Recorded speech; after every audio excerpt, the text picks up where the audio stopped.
تتم الصالحات. اللهم صل وسلم على سيدنا ومولانا محمد. أشهد أن لا إله إلا الله وحده لا شريك له، وأشهد أن محمدا عبده ورسوله. أصبحنا وأصبح الملك لله والحمد لله لا شريك له، لا إله إلا هو وإليه النشور. أصبحنا على فطرة الإسلام وكلمة الإخلاص وعلى دين نبينا محمد صلى الله عليه وسلم.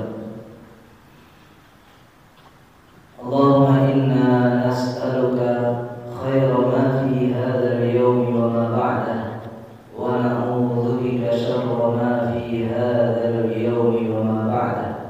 اللهم إنا نسألك حبك وحب من يحبك وحب عمل يقربنا إلى حبك. رب اشرح لي صدري ويسر لي أمري واحلل عقدة من لساني يفقهوا قولي. Amin ya rabbal alamin. Bapak dan Ibu, kaum muslimin dan muslimat, jamaah salat subuh Masjid Agung Pasaman Islamic Center yang insyaallah kita semua dimuliakan Allah. Kita bersyukur kepada Allah dengan ucapan alhamdulillahirabbil alamin pada hari ini di tanggal 2 Januari 2024. Allah sudah sampaikan kita pada awal tahun ini. Mudah-mudahan perjalanan 1 tahun ke depan insyaallah diberkahi oleh Allah Subhanahu wa taala. Mudah-mudahan kita pun diberikan kekuatan oleh Allah Subhanahu wa taala untuk selalu mendekatkan diri kepada Allah Subhanahu wa taala. Wa'bud rabbaka hatta ya'tiyakal yaqin. Batas akhir kita menyembah Allah itu kalau sudah sampai kematian. Kaum dan ibu yang dimuliakan Allah, sejatinya hari-hari kita meninggalkan atau mungkin hampir habis kesempatan untuk hidup dalam kehidupan ini. Satu hari lewat, rasa-rasanya alhamdulillah kita bersyukur panjang umur sampai tahun 2024. Tetapi hakikat kehidupan sebenarnya semakin melemah, semakin tidak kuat, semakin kadang-kadang kita tidak mampu untuk melaksanakan aktivitas-aktivitas yang sebelumnya dapat kita lakukan. Maka kita bersyukur kepada Allah atas segala keadaan ini. Mudah-mudahan sekali lagi Allah berkahi kita dan istiqomahkan kita untuk selalu menjadi hamba Allah yang terbaik. Amin ya rabbal alamin. Kemudian kita berselawat, Allahumma shalli wa sallim ala sayyidina Muhammad wa ala ali sayyidina Muhammad. Bapak dan Ibu yang dimuliakan Allah, pada awal tahun ini kita mulai kajian kita tentang hadis Rasulullah SAW di dalam kitab Subulus Salam Syarh Bulughil Maram. Masih berkisaran tentang sujud sahwi, dan hadis hari ini kita baca hadis Ibnu Mas'ud radhiyallahu anhu qala shalla Rasulullah sallallahu alaihi wasallam. Dari Ibnu Mas'ud, beliau berkata bahwa Rasulullah sallallahu alaihi wasallam salat. Falamma sallama qila lahu ya Rasulullah ahadatha bis salati syai'un qala wa ma dzalik. Setelah salam, tiba-tiba ada yang berkata, wahai Rasulullah, apakah sudah terjadi sesuatu dalam sholat atau ada perubahan dalam sholat? Rasulullah berkata, apa itu? Qalu shallaita kada. Maka di antara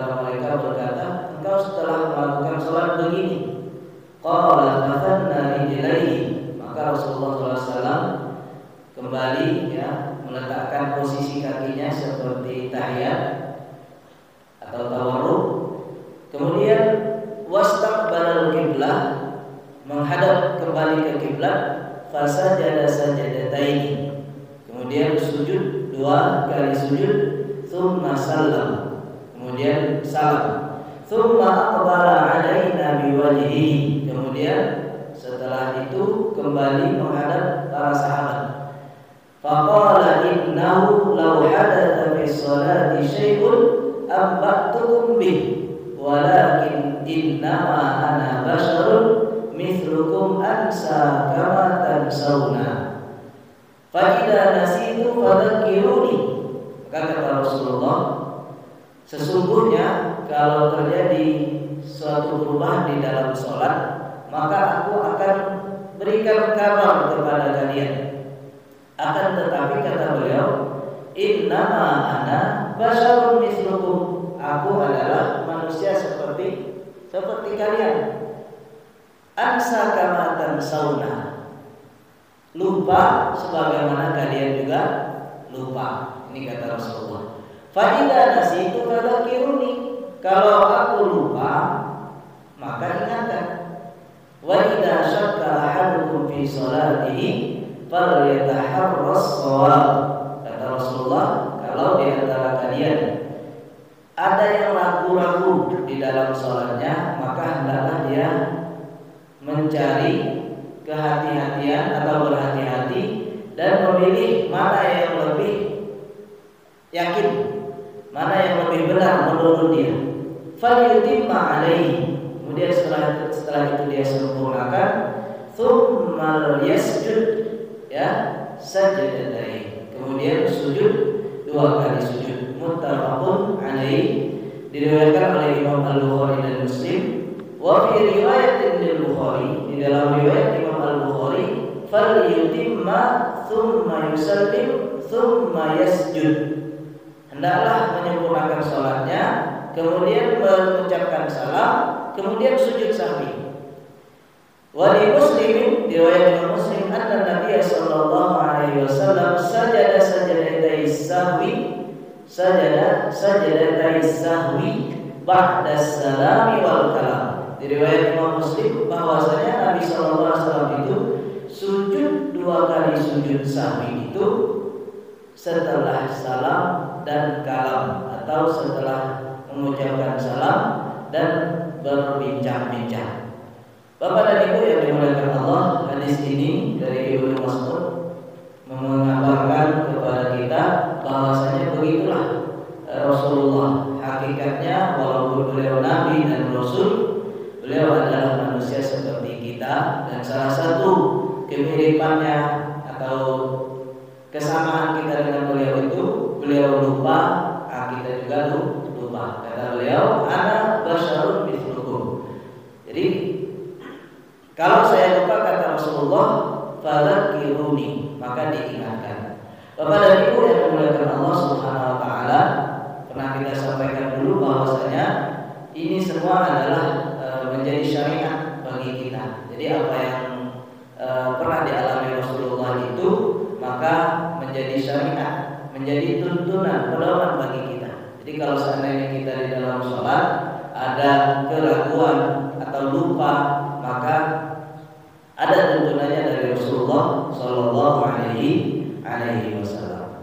Bapak dan Ibu yang dimuliakan Allah, secara umum hadis ini berbicara tentang sujud sahwi. Ada yang di sini disebutkan, kalau riwayat Imam Al-Bukhari tadi sebelum salam, setelah salam, ya. Kemudian kalau riwayat Imam Muslim setelah salam dan kalam. Maka Bapak dan Ibu yang dimuliakan Allah, ketika kita dalam sholat terjadi entah itu lupa atau lalai atau mungkin ragu-ragu, maka kita berusaha untuk mencari mana yang lebih yakin. Kemudian kita sempurnakan. Setelah itu kita sujud sahwi. Dari hadis ini, zahirul hadis annahum tabahu sallallahu alaihi wasallam ala ziyadah. Secara zahir hadis ini, para sahabat atau makmumnya waktu itu mengikuti Rasulullah. Ya, maka kemarin ada pertanyaan ketika Rasulullah lupa, Rasulullah sudah bergerak dari tempatnya, kemudian sudah pergi atau berpegang kepada kayu yang berada di depannya. Kemudian disampaikan oleh Zuliyadain, apakah para sahabat sholat lagi mengikuti Rasulullah? Ya, sebagaimana juga hadis ini, bahwasanya Rasulullah sudah menghadap ke para sahabat, kemudian disampaikan bahwasanya engkau sholat begini. Maka Rasulullah langsung balik badan ke arah kiblat lagi, kemudian melakukan atau menambah sholat. Fafihi dalilun ala anna mutaba'atul mu'tam lil imam fi ma dhannahu wajiban la yufsidu shalatah. Nah, Bapak dan Ibu yang dimuliakan Allah, di sini kalau seandainya makmum itu dia mengikuti imam dan apa yang diikutinya itu bagi imam ini wajib, maka salat kita sebagai makmum itu tidak batal. Jadi kadang-kadang kita mengikuti imam karena kita yakin imam itu benar, gitu ya. Dan imam dia yakin bahwasanya dia dalam keadaan benar, maka di sini tidak membatalkan salat kita. Atau mungkin kita agak sedikit ragu, tetapi kita meyakinkan diri bahwasanya imam ini benar, karena imam itu mengikuti apa yang dia yakini. Maka kalau dia yakin dia dalam keadaan benar, maka kita ikuti. Walam ya'murhum bil i'adah. Kenapa? Karena Rasulullah tidak menyuruh sahabat setelah itu untuk mengulang salat. Dari hadis ini bahwasanya sahabat itu mengikuti Rasulullah, kemudian setelah itu tak diperintahkan untuk mengulangi salat mereka kembali. Wa hadza fi haqqi ashabihi fi mithli hadhihi surah litajwizihim at-taghyir fi asri nubuwah. Dan ini Bapak dan Ibu yang dimuliakan Allah, di zaman Nabi SAW itu memang ada kemungkinan. Jadi kalau sahabat ragu dalam sholat, contoh Rasulullah sholat misalnya 2 rakaat lupa atau mungkin kelebihan, itu mungkin wajar kalau para sahabat itu agak segan untuk mengingatkan, karena bisa saja terjadi perubahan karena Rasulullah masih hidup, gitu ya. Bagaimana dengan kita yang sekarang ini yang nggak mungkin lagi berubah? Kalau sholat itu 4 rakaat zuhur, itu nggak mungkin lagi berubah menjadi 2 kalau dalam keadaan mukim, kecuali kalau kita dalam keadaan musafir. Maka di sini disebutkan oleh Imam Ibnul Amir As-Sam'ani, fa'amma law ittafaqal an. Kalau sekarang qiyamul imami ilal khamisah. Jadi Bapak dan Ibu yang dimuliakan Allah, kalau seandainya sekarang terjadi imam berdiri yang kelima, karena dia yakin baru 3, akhirnya dia berdiri kembali, tapi padahal hakikatnya sudah yang kelima. Sabbahalahu man khalfahu, yang di belakangnya sudah bertasbih subhanallah. Ya, imam berdiri yang kelima, yang di belakangnya sudah bertasbih subhanallah misalnya, ya, sudah diingatkan. Fa in lam yaqud intadharuhu qu'udan hatta yatashahhadu bi tashahhudihi. Ini pendapat pertama. Jadi kalau seandainya imam tadi sudah diingatkan dengan tasbih, atau mungkin kalau di rumah sudah ditepuk-tepuk oleh istrinya tangannya untuk mengingatkan bahwasanya suaminya lupa misalnya, maka kata Imam Ibnul Amir As-Sam'ani, intadharuhu, tunggu. Berarti kita nggak mengikuti ini makmum, ya. Jadi kalau misalnya imam kelima, maka posisi makmum menunggu di duduk tahiyat akhir tadi. Kemudian hatta yatashahhadu bi tashahhudihi, menunggu imam untuk duduk bertasyahud. Imam tetap melanjutkan karena dia yakin baru 3 sehingga dia tambah, walaupun hitungannya sebagai seandainya dia ingat bahwasanya misalnya sudah kelima. Wa yusallimu bi taslimihi, kemudian ikut salam bersama imam. Ya, jadi kita tunggu. Imam lanjut, ya. Kita tunggu, kemudian kita bertasyahud, kemudian salam bersama imam. Fa inna lam taqsud alaihi hatta yuqal yu'zalu. Nah, yang pertama Bapak dan Ibu menunggu imam. Sedangkan yang kedua, dan ini biasa yang kita sering dengar bahwasanya yu'zalun, yaitu memisahkan diri. Karena kita yakin sudah 4, imam masih yang kelima. Kalau kita ikuti imam kelima batal sholat kita. Karena kita yang kelima tidak boleh. Misalnya ya kalau sholat zuhur. Nah karena imam kelima dan dia yakin baru yang keempat, kita bagaimana pendapat yang kedua? Memisahkan diri. Tahiyat kita sendiri, tasyahud kita sendiri, kemudian imam berdiri kita salam selesaikan sendiri, gitu ya. Ini pendapat yang kedua. Kalau pendapat yang pertama tadi tunggu. Bal fa'ala ma huwa wajibun fi haqqihi. Nah, kemudian orang yang memisahkan diri, maka dia lakukan apa yang diwajibkan atasnya. Di Bapak dan Ibu ada 2 pendapat. Kalau mau tunggu, ya nunggu, gitu ya. Disebutkan Imam Ibnu Amir As-San'ani ini. Yang kedua, bahwasanya kita memisahkan diri. Memisahkan diri dari imam. Jadi imam melanjutkan sholatnya, kita selesaikan sendiri. Dan kita lakukan apa yang diwajibkan kepada kita. Seperti misalnya tadi imam setelah tasyahud, setelah rakaat, di saat rakaat ketiga setelah rakaat keempat itu sujud, seharusnya kan dia duduk tasyahud. Karena dia lupa atau lalai sehingga dia langsung berdiri. Dia belum tahiyat, dia belum tasyahud, maka kita melakukan apa yang diwajibkan. Kita duduk tahiyat, kemudian kita baca tasyahud, kemudian kita salam. Ya, setelah itu selesai salat kita. Nah, imam dia lanjutkan salatnya sesuai dengan keyakinannya.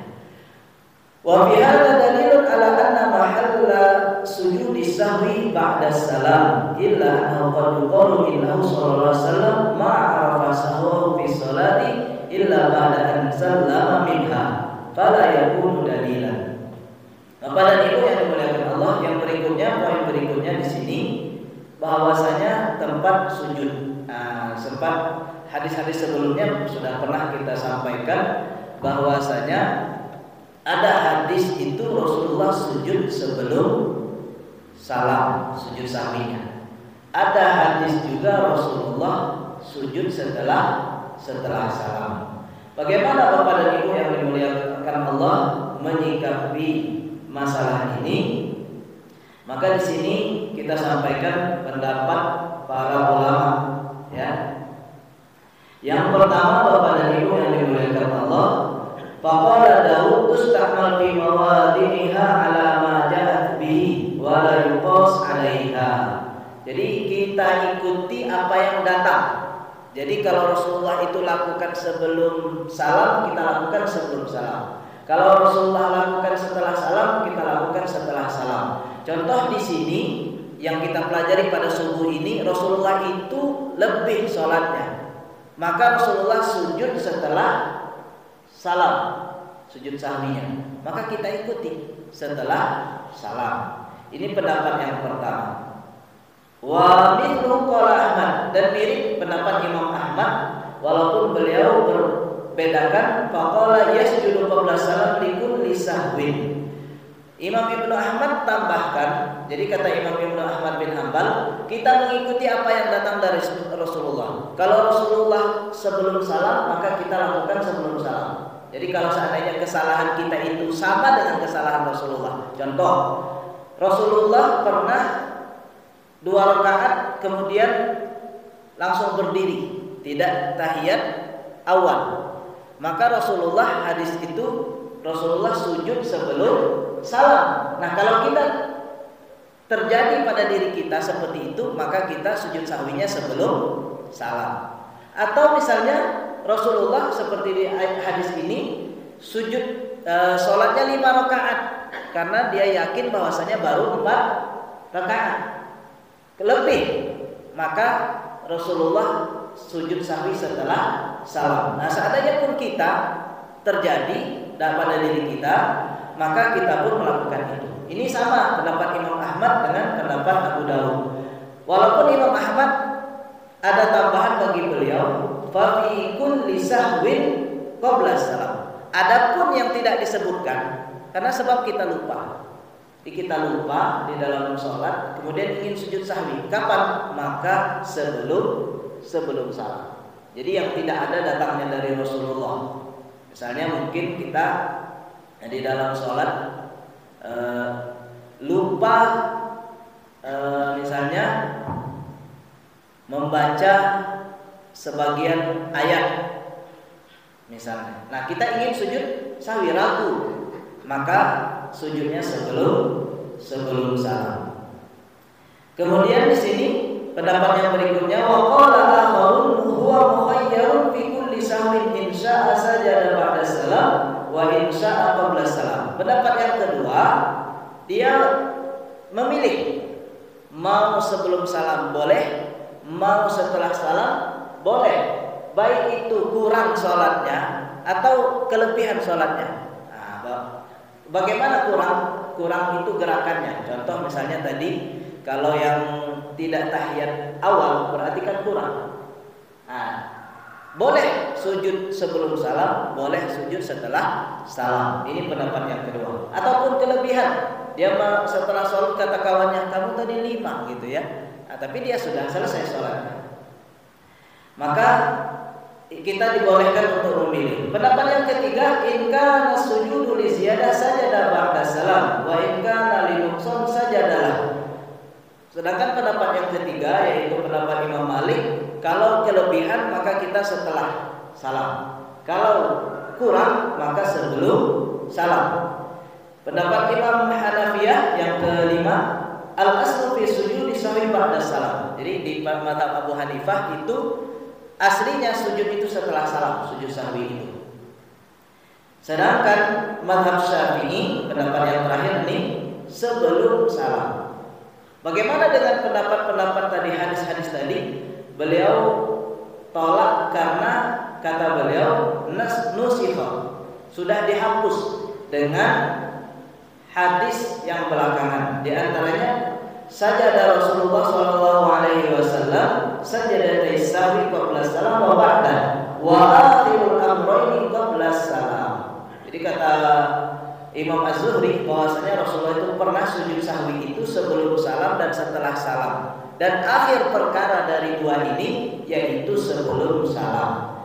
Beliau kuatkan dengan riwayat Muawiyah bahwasanya Rasulullah sallallahu alaihi wasallam sujud sahwi sebelum salam, dan kata beliau wa suhbatuhu mutaakhirah, sedangkan Muawiyah bin Abi Sufyan itu Islamnya belakangan, bertemu dengan Rasulullah itu di akhir-akhir hayat Rasulullah sallallahu alaihi wasallam. Jadi kata beliau, maka hadis Rasulullah sallallahu alaihi wasallam yang sebelumnya setelah salam itu maka dinasakh, ya, dihapus hukumnya dengan hadis-hadis ini. Ini pendapat Imam Asy-Syafi'i.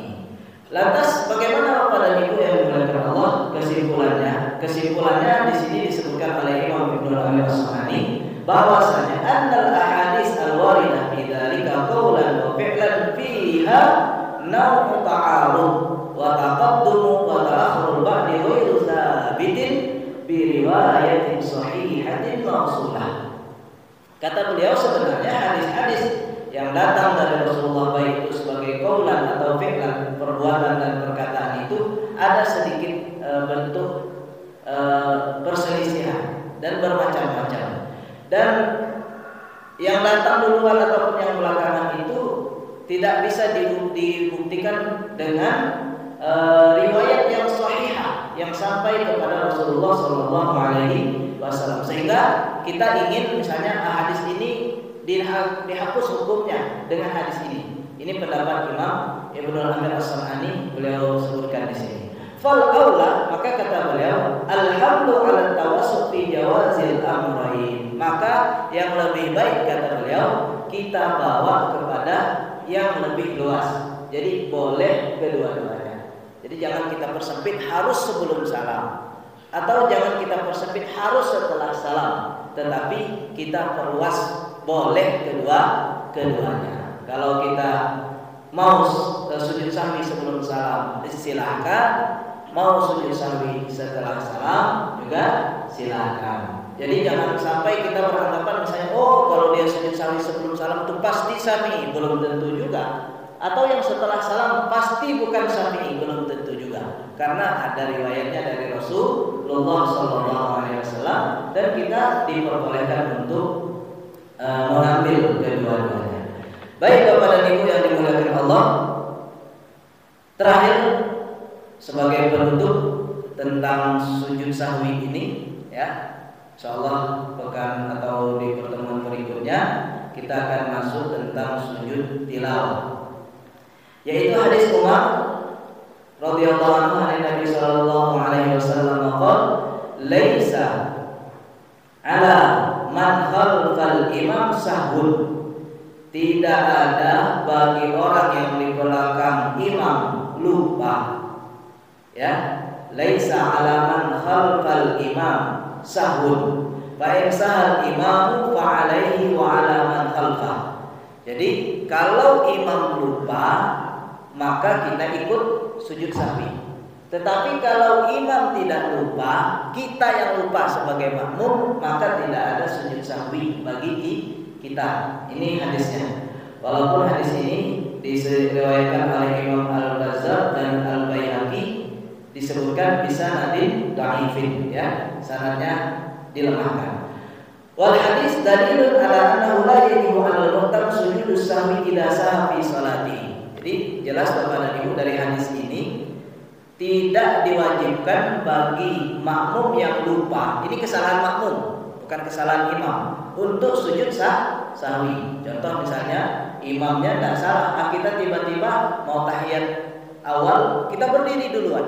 Ternyata imamnya duduk, maka kita kembali. Seharusnya kan kita melakukan kesalahan itu. Apakah kita ada sujud sahwi? Maka pendapat pertama dan ini pendapat jumhur, tidak ada sujud sahwi, ya, karena kita mengikuti imam. Inilah pendapat Al-Hanafiyah wa Syafi'iyah. Walaupun ada sebagian pendapat yang kecil, ya, sebagian kecil pendapat bahwasanya yasjudu lisahwi dengan dalil umum. Dalil umumnya apa? Kalau seandainya seseorang ragu atau lupa, maka hendaklah dia sujud sahwi. Ini Bapak dan Ibu yang dimuliakan Allah Subhanahu wa taala yang bisa kita sampaikan.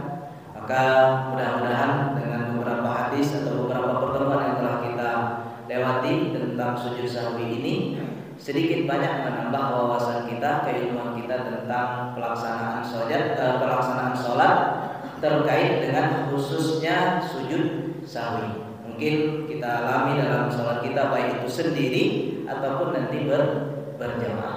Demikianlah kita tutup pertemuan kita pada pagi hari ini dengan kafaratul majelis. Subhanallahumma wa bihamdika asyhadu an la ilaha illa anta astaghfiruka wa atubu ilaik. Sallallahu